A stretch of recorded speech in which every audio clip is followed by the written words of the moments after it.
Hello student, most welcome.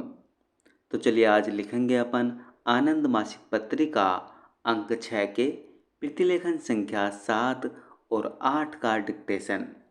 Dictation लिखने से पहले इसमें आने वाले हार्ड शब्द और वाक्यांश की आउटलाइनों पर एक नज़र डाल लेते हैं। यदि आपको इसका पीडीएफ चाहिए तो आप हमारे Telegram channel short hand with Vivek से इसका पीडीएफ भी डाउनलोड कर सकते हैं। टेलीग्राम चैनल तक पहुंचने के लिए आपको इस वीडियो के डिस्क्रिप्शन में लिंक दिया है या आप सर्च कर सकते हैं शॉर्ट हैंड विद विवेक, तो आपको आसानी से मिल जाएगा।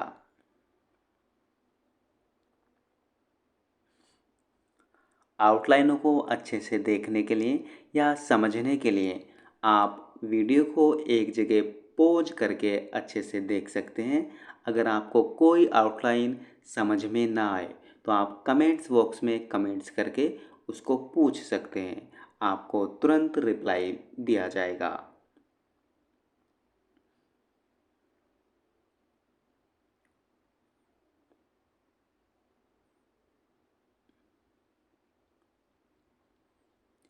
चलिए लिखते हैं इसका डिक्टेशन। डिक्टेशन की स्पीड लगभग 80 शब्द पर मिनट रहेगी। तो चलिए डिक्टेशन स्टार्ट करते हैं 5 सेकंड बाद।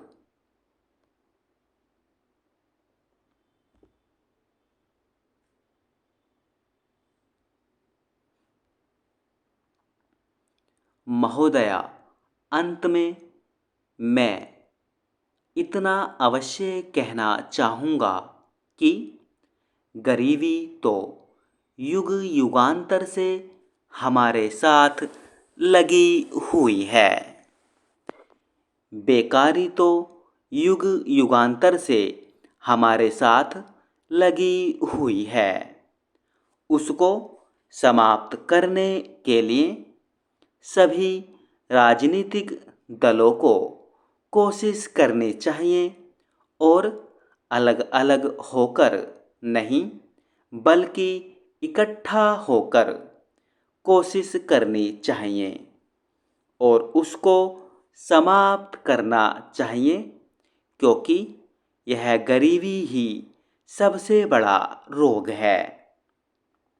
इससे सारे रोग और महारोग पैदा होते हैं। इन रोगों को समाप्त करने का सबसे अच्छा तरीका है कि सब जनों को मिलकर इसे रोकना चाहिए। गरीबी कैसे दूर होगी?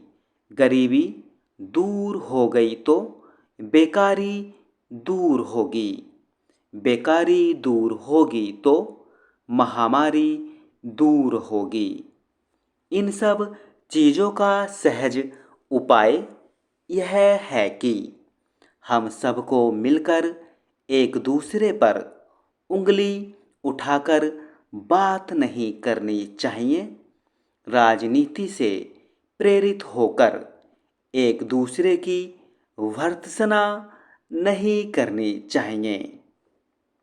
भावुकता का अनुचित लाभ नहीं उठाना चाहिए और अगर कोई गरीब मर गया है तो उसकी लाश से खिलवाड़ नहीं करना चाहिए, मुस्कराना नहीं चाहिए।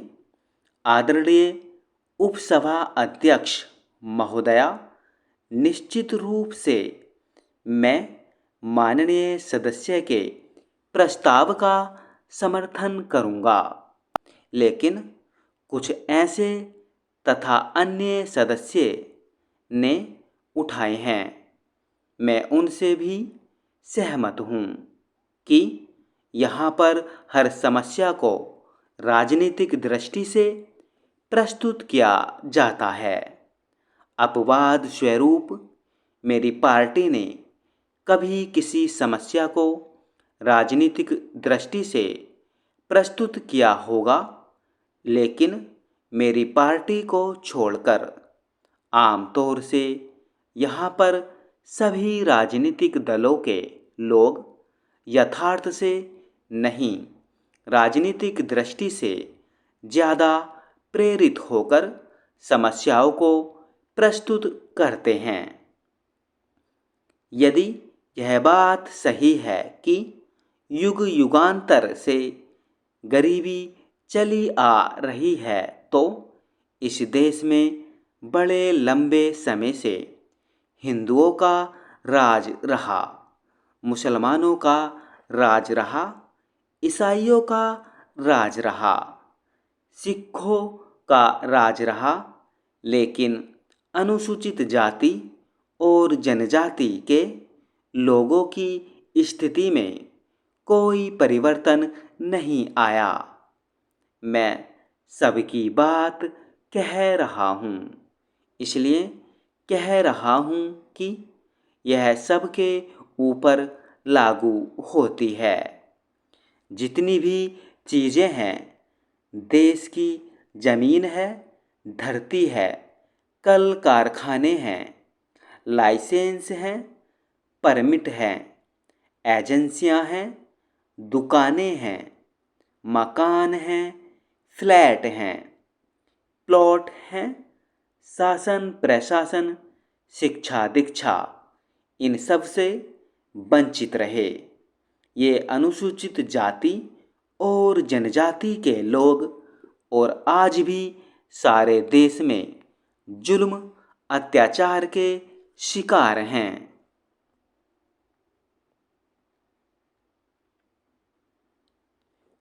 महोदय, मैं आपसे पूछना चाहता हूँ कि अगर किसी के हृदय में जरा सी भी दया इन वर्गों के लोगों के लिए है, तो 22.5% जनसंख्या सरकारी आंकड़े हैं। 1991 की जनगणना के आधार पर 25% जनसंख्या अनुसूचित जातियों और जनजातियों के लोगों की है। तो पंचवर्षीय योजनाओं में कितनी धनराशि इनके लिए अंकित की जाती है?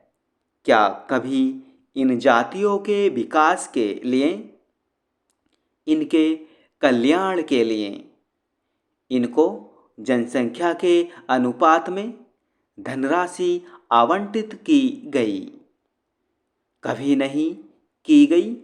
किसी पंचवर्षीय योजना में नहीं की गई।